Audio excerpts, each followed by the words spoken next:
realfaith.org.au. When I went to the Billy Graham Evangelists Conference of 10,000 evangelists from every country in the world, there was an African man there, and his full title was Bishop Alexis Bilibagando. And he said, "Oh, why don't you come to Rwanda? I'll get the visas organised and you can come and help with what I'm doing." He and his wife and 2 children survived the genocide. Welcome to Real Faith, conversations about the impact faith has on our lives and the challenges we go through, helping us today and giving us hope for tomorrow. That's real people, real life and real faith with Eric Scatterbo. Well, today we have part 3 of my conversation with Gavin Baulch, who has conducted many film workshops over the years and has taught media classes at the Bible College of Victoria. Last time we heard how he began to teach students how to make videos to tell their stories and to help them to heal from various traumas. We ended as he was sharing how the Lord brought him to an evangelistic conference in Amsterdam, where he struck up a conversation with Ted Baehr, who is the founder and publisher of Movie Guide, the family guide to movies and entertainment. Ted is also the chairman of the Christian Film and Television Commission Ministry in Hollywood. Now here's more of my conversation with Gavin Baulch, sharing his story and about that chat he had with Ted Baehr. Yes, Ted was having a coffee, and there was no one else having a coffee, but I was needing the break, literally. I thought I'd have a coffee, and I went over and said, "Oh, hi, how are you?" We started talking, and all he said was, "I don't know why I'm saying this, I hardly know you, but I want you on my board." And really? It's just after a little chat? Yes, check it with him. He'll let you know. And it's like, really? Okay, who are you? What do you do? Now, he's well-connected in Hollywood. Yes, he is. Extremely connected, well-connected.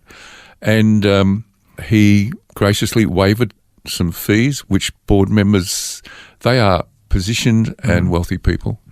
Because typically? Yeah, you do a fundraiser twice a year to raise over $1 million to run what we would call... wait a second, you're this guy that's going to sleep underneath pews in a church and... Yes, all right. That's, I'm seeing the contrast here. Yeah, okay.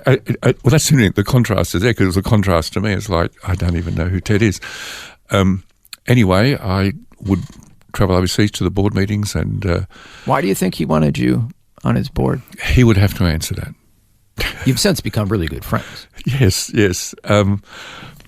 Okay, just good friend, deep friendship, trust. Must have been quite a chat you had there. Must have been. He liked your Australian accent, maybe. That's what it was. Flavour of the month in America. We were at that stage. We need an Aussie. Yeah. Get him on the board. In the year 2000. And so I had the privilege, literally, of meeting a range of film stars who'd come to faith. Oh, okay. And we would have to raise large sums of money because there was the Movie Guide Awards, and it was done the same week as the Oscars in Los Angeles. And we would invite the 7 major studios, to receive an award for producing a family-friendly or a redemptive film. So that was a way of encouraging Hollywood to have movies that were Christian-friendly or family-friendly? Family-friendly. So there were no surprises in the film. And to the point where when I first was on the board, which is 2001, Hollywood had no review office for faith-friendly films or family-friendly films specifically. And each of the studios did open what they called Paramount Faith, Disney Faith, and they were looking at scripts and things which were redemptive. And so you ended up with films like Amazing Grace, the story of William Wilberforce, just one. And even the early Spider-Man films, you would have to say that they were redemptive films. They weren't preachy, but they were good films. So that's the kind of thing that Ted and his organization was trying to encourage in Hollywood. Yes. And on the board were those who were involved in making, for instance, the film Amazing Grace. So I got to hear stories, and then the outcome of that was the Victorian government asked, would I run the William Wilberforce Awards? Of course, the movie Amazing Grace was about William Wilberforce. Yes, it was. The How famous slavery then was stopped. person who helped, stop slavery. Yeah, this politician gave his life to, if possible, stopping slavery. And slavery, as of that time, was eventually stopped. And he's a famous Christian, and his Yes. faith inspired him to stand up and help end slavery. Yeah, exactly. Christian hero for all of us. So I would sometimes speak after the movie and just share some of the background story to how the film was made. And Ted Baer had produced a book called Amazing Grace, which told the story of William Wilberforce. And that was, it wasn't for sale for profit. We just, whatever it cost, we sold it on for those interested in the story. So that was a little thing, and that evidently got back to some people in the Victorian government there, and so designed the awards, found people for the awards. So whose idea was? It came out of a politician who was down Sandringham Way. He was, you would say he was a Liberal at the time, but all parties supported the award, and there were 7 people that received it. So suddenly you're asked to organize a William Wilberforce Award. That's correct. Interesting how the Lord works I these have things no, out. because I've never done those things. We were talking about a different mix of understanding or training to do, but they did happen, and they were videoed, and I designed the award and just had a wonderful time meeting those. Part of the basis was that they had faith. So you had Professor Graham Clark, who was a Victorian who invented the cochlear ear implant. He got an award. Dame Elizabeth Murdoch, she received an award. And there were others with that. So that's just one chapter of your life. Yes. Through all this networking. Well, I would say I wouldn't have known what networking really was. Well, they found you anyway. They found me, and that was the bizarre thing, because I'd say to Lee, you won't believe what happened today. I don't really know what to do, but they were so genuine in asking, I thought, well, I'll at least put some things together and see what they think and see where it goes. So that's what would happen. Well, speaking of where things would go, you eventually went to Albania, of all places. Yes. How did that come about? Well, I was teaching story and film out of Bible College of Victoria, which was based in Lilydale. And during one of my discussions, lectures, a little lady, probably 4'6", if I can use old measurements, came in and interrupted the class and said, you have to come to Albania. Well, I wouldn't have known where Albania was. I certainly didn't until I just looked it up. I'm glad that I even remembered where Tasmania was, but Albania was somewhere else. And I brushed her off and a little bit arrogant. Look, I'm terribly sorry, I'm teaching and I don't know why I'd be interested in coming. So she left and then spoke to... We should say, for those who are geographically challenged, like ourselves, it's across from Italy and near Greece. Correct. Yes. Shares a border with Greece. Yes. Okay. So I found out that she was a guest speaker as well. So I got on my knees and knocked on the front door of the little unit she was in, and I apologised profusely. I said, I don't know who you are, and I was somewhat rude and brushed you off. Would you ask me again? So she said, would I come and help her encourage people who were ignored and they would have some disadvantaged physical disability, because they were treated not very well, these children and young adults, and they'd just come out of communism, and some were disabled because they were lined up on the edge of a pit and shot in the head or the neck.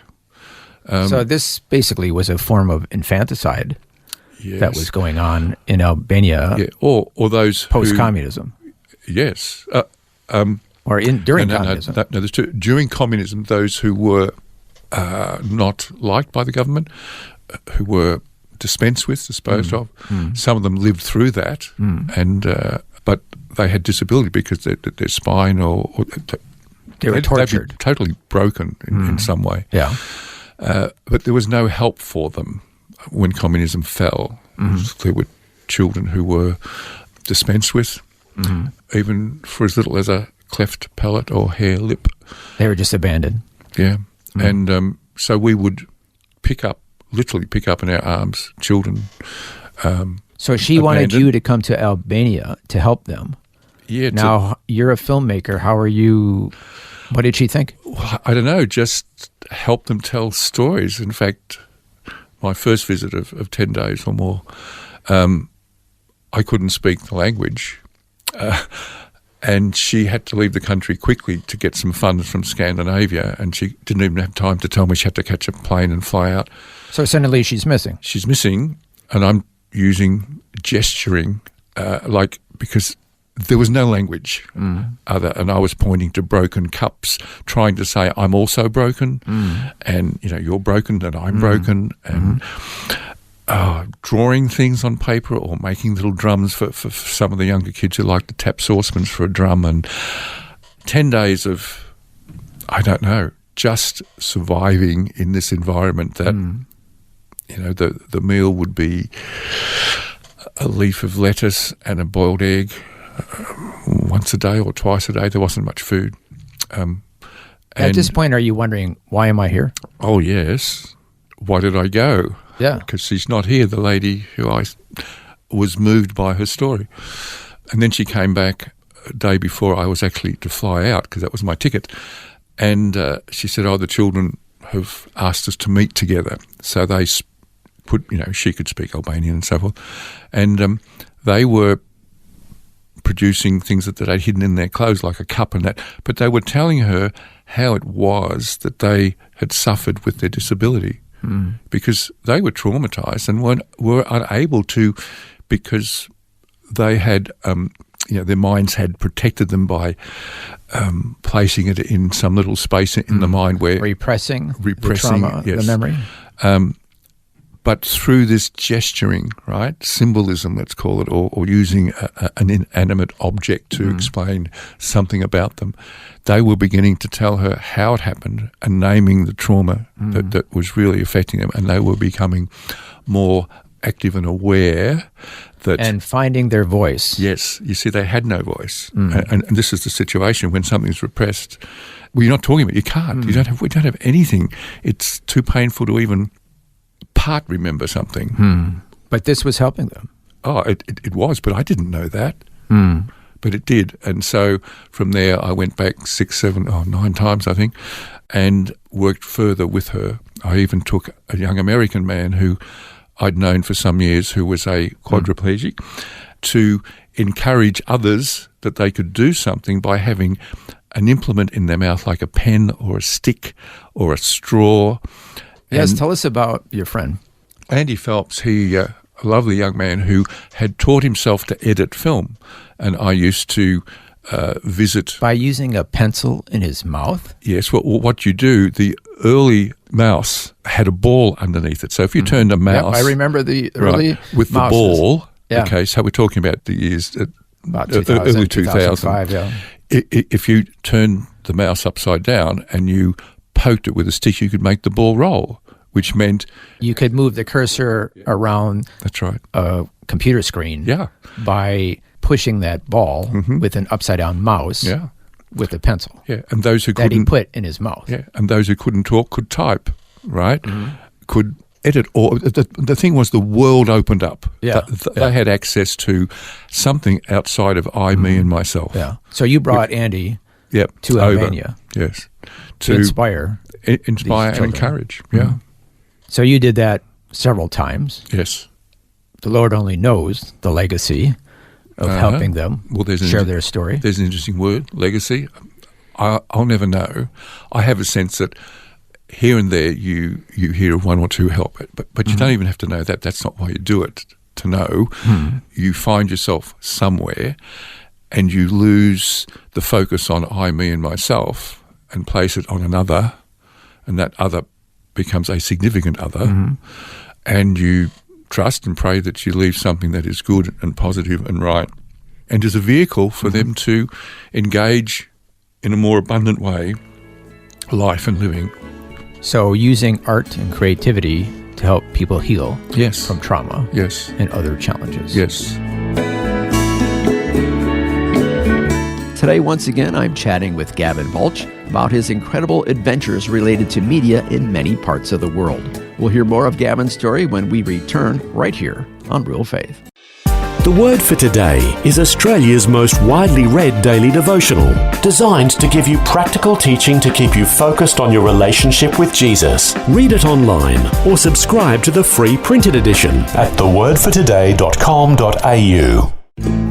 You're listening to Real Faith, conversations with real people about how God works in their lives. If you want to know more about integrating faith into your life, our website is realfaith.org.au. Just go to the website and you'll find helpful articles about the impact faith can have on your life. Once again, that's realfaith.org.au.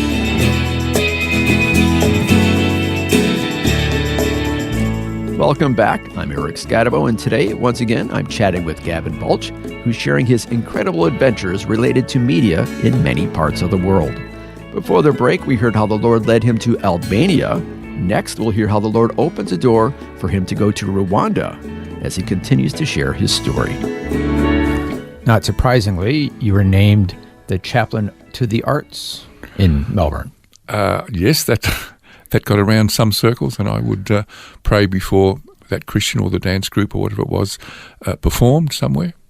And that led me to Rwanda after the genocide. Okay. How did you end up in Rwanda? Okay, let me try and condense this. When I went to the Billy Graham Evangelists Conference of 10,000 evangelists from every country in the world, there was an African man there, and his full title was Bishop Alexis Bilibagando, and we would have at least one meal a day together, and we talked, we just chatted. Mm-hmm. And he said, why don't you come to Rwanda one day? I'll get the visas organised and you can come and help with what I'm doing. For what reason? I guess it was the creativity thing. Okay. I mean, I've never really fully unpackaged the whys and why someone was moved in a particular way. You're just getting invited to all these places. But his title was this, and I'll just read it off the book cover. Alexis Bilibaganda is the Anglican Bishop of Gahini in Rwanda. He created the Barakabahu Foundation, which now cares for 8,000 children in foster families and has pioneered trauma counselling in the country. And so... so he must have heard how you used film and creativity to help in our people recovering from trauma. Yeah, in our conversations, it must have come out. Yeah, so it's a natural fit. All the trauma that the people in Rwanda who've gone through. Okay, and I don't know what that's like and what he's gone through, but he and his wife and 2 children survived the genocide, and they were walking out of the jungle, and he was so angry with God.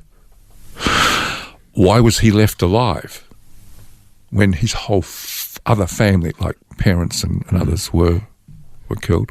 And as he walked out of the, let's call it the jungle or the bush, other children who'd been hiding were walking out too. And of course, these are orphans, literally, no parents, destroyed uncles, aunties, cousins, siblings. And so he thought the orphanage system may not work because when the nice, pretty little children go and the others come into puberty, nobody really wants to take a teenager that's going through puberty. That's going to be hard to do, and the not quite so pretty ones left behind. So he wanted to do something else. So he had the child-headed households he created, and so he asked survivors, young teenagers, after the genocide, would you be willing to take 2, 4, 6, 8 of these children who you don't know, you're not even related to other than your particular tribe that the genocide was inflicted upon. Would you raise these kids for the next 10 years? And they said yes, because they had no family. This was now going to be their family. And it wasn't that many years ago, 8 or so years ago, that the president of Rwanda said, you've raised these children, now we are giving you free education. Go back to school and become what you think you should be. So he honoured these wonderful kids who raised other kids to be whole and contributing community of Rwanda. And he asked you, would I go to come there, which I did, to do what you do as far as making the short films. Yeah. So yet another country that you've been involved in. invited to go to. We should also say that you were the Victoria Police Chaplain in the mid-2000s as well. Yes. Yet another thing that you had your fingers in, I guess you could say. So a lot of people know about your filmmaking and a lot of invitations coming your way. We have to wrap up. Unfortunately, we're running out of time, but who would have thought from your childhood, I mean, dyslexia, challenges with abuse, you're a survivor of sexual abuse, and having been mute for a while, literally losing your voice, to going around the world helping people find their voice and heal from different types of trauma. Any overarching things that we can learn from this story arc that you've been on? I think everyone feels that they're silenced in some way, and it's finding a way to give someone a voice, right? And that's even if we become a good listener instead of a bad talker, and we listen to what someone has to say, and we learn from them. And then often... it's no good having a voice if no one's listening. That's right. So listening is a big part of what you do. It is. And becoming a friend that we seem to live very defensively in life. And the point is to listen to another point of view who can benefit and add on to your point of view, and you still remain friends. And in a safe environment where you are a friend to another. And what does that Book of Wisdom, the Bible, say? Love God with all your heart and mind and being, and love your neighbour as yourself. And that means I, me and myself will fade a little bit, and it'll be more about the other person. And so I think that's love in action. We should mention that you're also a minister. I am. Well, I had been, but I wasn't ordained until 2002 because you're still ordained. took me 20 years to get to that. But I see the whole of life as the opportunity to give something to somebody else who has a need. You can't save the world, but you can help one person at a time. And you've been invited various places, as we've heard. And anybody, you see, all of us, we have to call this a level playing field. There's no one that's greater than another. We are created in God's image, and He loves us, and it has a purpose, and sometimes we find that. And we allow and we embrace what happens on a daily basis and give thanks for it, because it will, even in difficult times, lead to something that is good and purposeful and helpful to the society in which we live. So we begin with some idea or vision, call it. It's going to cost you something. There's a risk. There's a cost. Time, might be finance, whatever it is, pay it. Or pay it forward is a common expression. To leave what? A legacy. Well, what's a legacy? Well, it's something that's good that will improve the life and lot of another. And in that, they may discover that there's more to just themselves and the material world, but there is a purpose from a living God and revealing Himself in the person of Jesus Christ. Gavin Baulch, the helper of other people, telling their stories. Thank you so much for sharing your story with us today. Well, thank you for listening. God bless you. Well, that was quite an extraordinary journey that Gavin Baulch has been on and continues to be on today.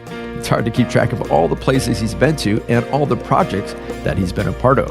As we heard, he was always open to where the Lord was leading him, and this led him to some incredible adventures.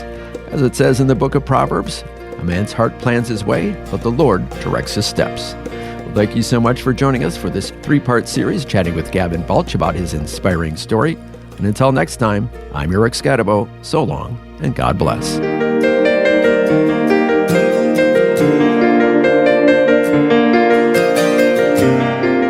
You've been listening to Real Faith, and if you have any questions or comments, you can send us a message through our website, realfaith.org.au. That's realfaith.org.au.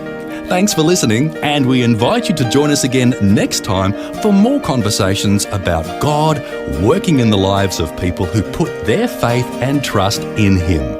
That's real people, real life, and real faith. Real Faith is a production of Vision Christian Media. This program is a production of Vision Christian Media. To find out more about us, see vision.org.au.